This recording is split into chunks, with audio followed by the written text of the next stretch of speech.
Dakika ya 118, penalti moja tu na historia ya dabi ya Simba dhidi ya Yanga ikabadilika kabisa.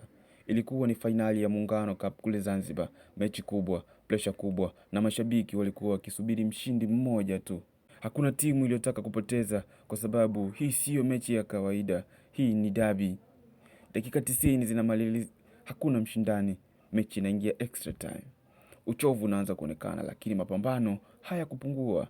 Kila timu inasubiri kosa moja tu kwa mpinzani ambalo linaweza kuibadilisha mechi na kubadilisha kila kitu. Hatimaye, dakika ya 118, tukio linatokea ndani ya box. Mwamuzi anapuliza filimbi.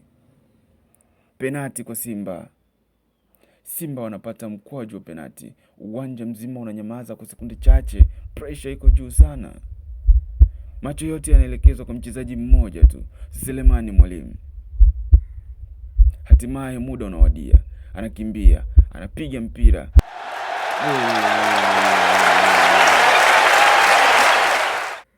Mashabiki wa Simba wanalipuka kwa furaha, benchi linaingia uwanjani. Kwa upande wa Yanga Sports Club wao ni maumivu makubwa. Dakika chache tu kabla ya mwisho, ndoto zinavunjika. Penati hiyo moja ndiyo iliyowapa Simba ubingwa baada ya miaka kadhaa ya kusubiri. Na jina la Selemani Mwalimu linaingia kwenye historia ya dabi hii milele. Je, wewe unaonaje? Ilikuwa penati halali kwa Simba ama Yanga walidhulumiwa? Andika maoni yako.